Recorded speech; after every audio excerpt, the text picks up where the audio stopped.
Welcome to a travel episode of the Property Nomads Podcast. And yes, we're going to go back to Mexico, but 2022, this year, I was away for a few months and it was a great experience. Mobile got stolen, so I definitely learned a lot from that experience in more ways than one.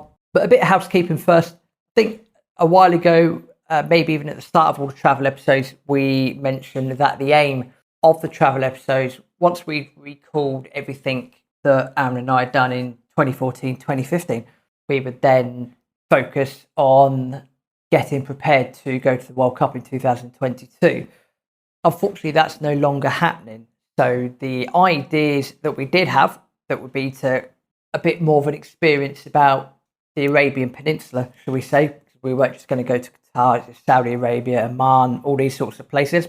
That's no longer happening. So therefore, we've had to change slightly the travel aspect of the podcast. So just to let you know that if you're expecting Rob Aaron in Qatar 2022, we are not going to go out there, and as a result of that, we're not going to be traveling around the Arabian Peninsula. So those episodes won't be happening. I mean, it'd be very disingenuous if we try and report to you that we're in Doha when we're in fact in Worthing.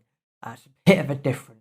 Fast forward then, or actually let's rewind to 2022. So I was in Mexico again. I appreciate the last few episodes have been about the Yucatan in 2020, but this time I flew into Mexico City. And I'm not going to go and give you a full recap of, well, one day we done this and then we done this and then we done that. I'll give you a couple of things that I learned, a couple of key tips for when you're traveling and how to stay safe in various countries as well. But for those of you that don't know, or for those of you that might be thinking, well, Rob, you always go to Mexico, and my fiance is Mexican. So therefore, if she's not over here, I am over there. So that, Mexico will possibly feature a lot moving forward on the travel aspect of this podcast. As I alluded to, phone got stolen, and typical me, was at the Azteca Stadium, the world famous football stadium in Mexico City, and we'd watched a local derby, Club America against Cruz Azul. And yes, stupidly had my wallet in my pocket, phone in the other pocket, and a big crowd of people, 50,000 or so people.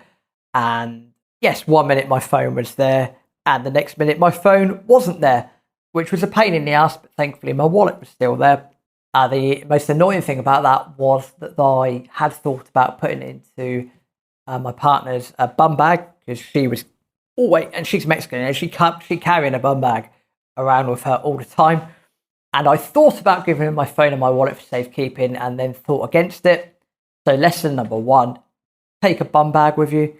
Wherever you go, whether you're going to Mexico, whether you're going to Ghana, I don't know, wherever, even Germany, carry a bum bag with you, put your valuables in that bum bag as well. And therefore, you're covering yourself just in case you find yourself on public transport, a bus, a train, a U-Bahn, whatever it is. Cover yourself there. So lesson number one that I learned from this time in Mexico was exactly that. Carry a bum bag, or at least one of you carry a bum bag, or both of you carry a bum bag, and split your resources or your valuables there, because that will save a lot of hassle moving forward. Thankfully, my wallet was still there, which was very useful, and not having a phone was a really good experience. It made me more difficult to get hold of, which meant that communication had to be more efficient. I still have my laptop, so emails and business communications, they weren't affected. They became a little bit more inconsistent, granted, but I'm not on my phone all the time. Thankfully, partner had an iPhone anyway, so the thing that I would have missed most, which would have been podcasts and audiobooks, I was definitely able to listen to a lot of podcasts, which kept the long bus journeys. They made the long bus journeys easier, shall we say. But it's there for 7 weeks, and in those 7 weeks, the rough journey involved a few weeks in Mexico City, watching a lot of football, I have to say, at the various football stadiums. We were lucky enough to get tickets for the CONCACAF Champions League final between Pumas and Seattle, and that was played at a rain-drenched university stadium in the south of the city. There is so much to see and do in Mexico City, and it's also one of the cheapest parts of Mexico as well. The produce is fantastic. Getting around it by public transport is okay. Very busy, I have to say. Talking about a metropolis with 20 million plus people, possibly 25 million plus people. So if you think London's big, Mexico City is an absolute behemoth of a place, without a shadow of a doubt. We went to other places such as Pachuca. That was a couple of hours away by bus. Very famed for its mining. Mexico is famed for its natural resources anyway. But Pachuca was quite cool because it is quite famous for its tin mining. And the local museum there has a lot of Cornish artifacts in. Something that I wasn't expecting to see. But those of you that are UK based will appreciate that Cornwall was very famed for its tin mining. And they brought a lot of Cornish miners across over to Mexico to mine tin. And at the time, 19th century, of course, we brought over football, and Pachuca CF, Club de Football, I think they're called, are the oldest football club in Mexico as a result. And that's because they were founded by Cornish tin miners. There you are. I bet you didn't think you'd be learning about Cornish tin miners and Mexican football on this particular episode. With regards to museums, I mean, there's so much to see and do in Mexico City. Loads of ruins to go around and have a look at. You've got, a lot of the city's built on top of Aztec temples. I think Tlatelolco is one of them. Tenochtitlan, which is the old name for Mexico City, the Aztec name. Also the Nahuatl name, I think it is, for Mexico City. Yeah, you can see bits and pieces of those sites. Of course, in typical Spanish style, they have been desecrated to the maximum, and churches built on top of them in order to stamp their religious authority on the indigenous population at the time. But there's torture museums, there's Inquisition museums, not the hotel, the palace on top of the hill is really good. Got art museums. I think Mexico City's got the highest amount of museums for a city in the world, and I'm not surprised as to why that's the case. It's a rich city with loads to see and do. The one drawback I would say is it is quite high up. I think it's 2,200, 2,300 meters. So if you do have issues with heights or no, not heights, that's not what I'm looking for. With altitudes, maybe you've got blood pressure challenges or things like that. Just be careful if you go into Mexico City, and also where the city's built in effectively what is a drained lake. The air pollution.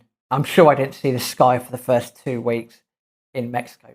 From Mexico, we ventured out to Puebla. Puebla is the 4th largest city in Mexico by population. Very nice place. We were there for a few nights, probably stayed in the best hotel out of everything. And really nice picturesque city. It's the UNESCO World Heritage Site. Loads to see and do. We also visited San Pedro Cholula, which is by volume the largest pyramid in the world. It is a ginormous site. Surprise, surprise, it's got a church on top of the pyramid. And it was very hot from memory. From Puebla, we headed along to Oaxaca de Juarez, which is the principal city of Oaxaca state. And memories from Oaxaca, they are famed for a couple of things. Mezcal is number one. We went on a mezcal tour. There's one place we went to. I think I'd sampled so many mezcals that I was a bit under the influence, and I wasn't bad for 10 o'clock on a Sunday morning. Oaxaca is also famed for its chocolate as well, and a tlayuda. Basically, it's like to me, I'm just going to describe it as a taco pizza. It is absolutely delightful. I'd highly recommend you get into the local Mercado if you're ever out there. I think it's called the Mercado 20th of November, so 20 de Noviembre. And the tlayudas in there are absolutely brilliant. There's a restaurant in there called Abuelitas. Again, if you find yourself in the city of Oaxaca, do head to that market. From Oaxaca, we went to Chiapa de Corzo, funny enough, up in the state of Chiapas, but we stopped off in Juchitán de Zaragoza. It's basically a 10-hour journey. The roads are winding. They're very uncomfortable. You will get nauseous quite quickly, especially if you're looking out the window all the time. But we broke the journey down and stopped off in Juchitán de Zaragoza, which is about 5 hours away from Oaxaca. I kid you not, everything was closed. It was about 35 degrees.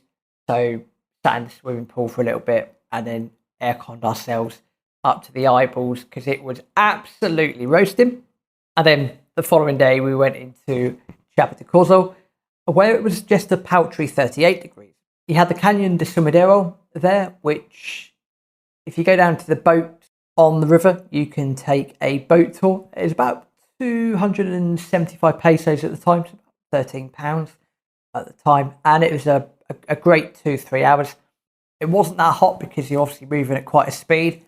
And we saw crocodiles, spider monkeys, various fauna, foliage, birds, etc., etc., etc.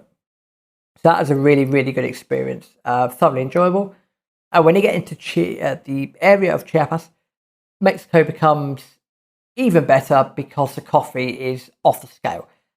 So many times I never got to sleep because I was absolutely buzzing for the amount of coffee that I had. And the coffee's so strong. I think ended up bringing about 5 or 6 kilograms of coffee back from various shops in Chiapa. Stayed in Chiapa for a few nights, popped over to San Cristobal de las Casas. San Cristobal de las Casas it's on the Gringo Trail, and there's a lot of hype about it. And I'll be honest with you, we stayed there for a week. I came away quite disappointed with the place. It's a very nice place. It's a beautiful place. It's well connected. There is quite a lot to see and do. But I think the reason we came away disappointed was that there's a lot of day tours that you could take from San Cristobal. Yet the day tours where you could go to, for example, Palenque, and visit all these lakes and ruins and museums and all these sorts of things, we were actually going to go to these places ourselves. So we didn't need these very long day tours from San Cristobal because we had the time to visit the other places and stay in the vicinity. So we found San Cristobal quite disappointing from that point of view. That being said, it's a lovely colonial city. The walking tour was fantastic. We just relaxed a lot of the time, drank a lot of alcohol, had a lot of coffee as well. But upon reflection, maybe 3 or 4 nights is all you need there. From San Cristobal de las Casas, we then plopped down to... Oh, where did we plop down to? It's something de Dominguez. I should know where we went, but I don't. It's just off the top of my head. Comitán de Dominguez, that's the one. And now this place was beautiful. We spent 4 nights there because we took a few tours. We went to the Lagos de Montebello, which is on the border of Mexico and Guatemala. Took a day trip there. Again, absolutely wonderful. We also visited some really famous waterfalls, the Cascados El Chiflón.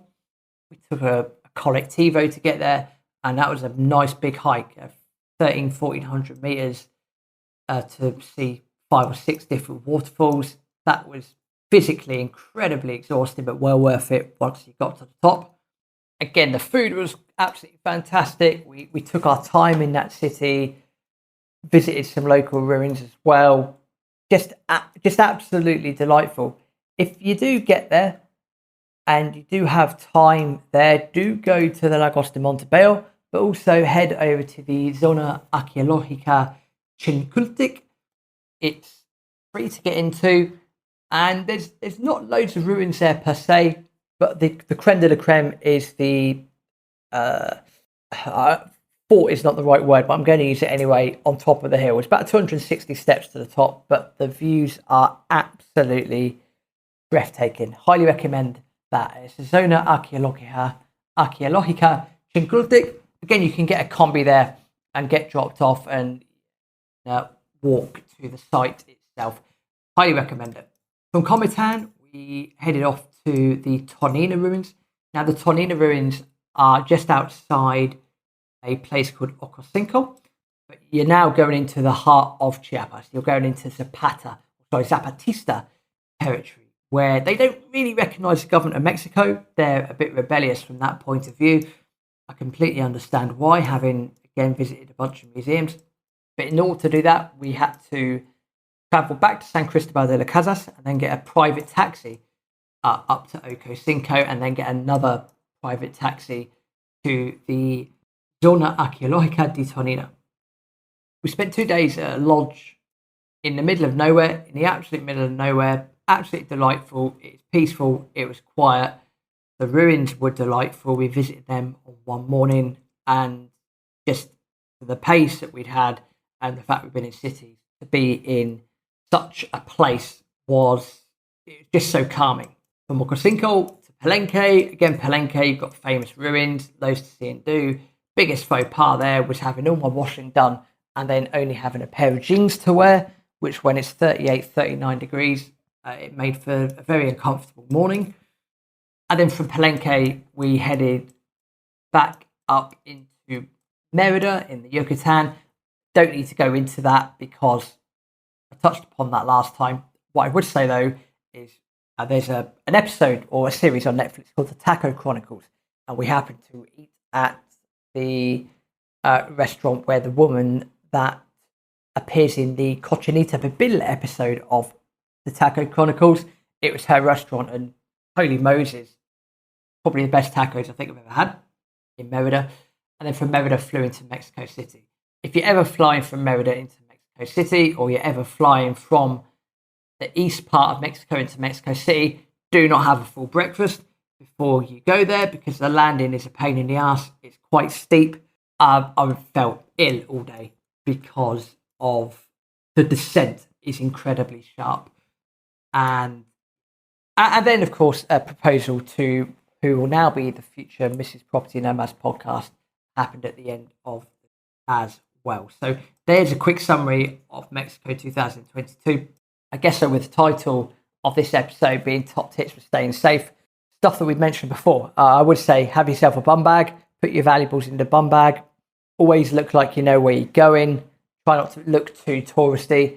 I appreciate, as a white person in some parts of Mexico, that might be quite challenging, but always look like you know where you're going and what you're doing. Learn the local language as well. So if you're in a place like that, learn your Spanish, at least have an up-to-date understanding of the language, because that can really go a long way. And again, if you're traveling around at night, no issues with that as such, but listen to what the locals say. In a place like Merida, it's not an issue. It's one of the safest cities in North America, period. But if you're in a place like Mexico City or Oaxaca, again, just heed the locals' advice. If they're saying don't go to this particular barrio, don't go, and try and do most of your activities by day. And normally you can hang around the local plaza at night, or the Zocalo, as they call it. Normally there's some good things going on there. So they're top tips for staying safe in Mexico or any country. And a little recap, little trip to Mexico in 2022. Until next time, hasta luego.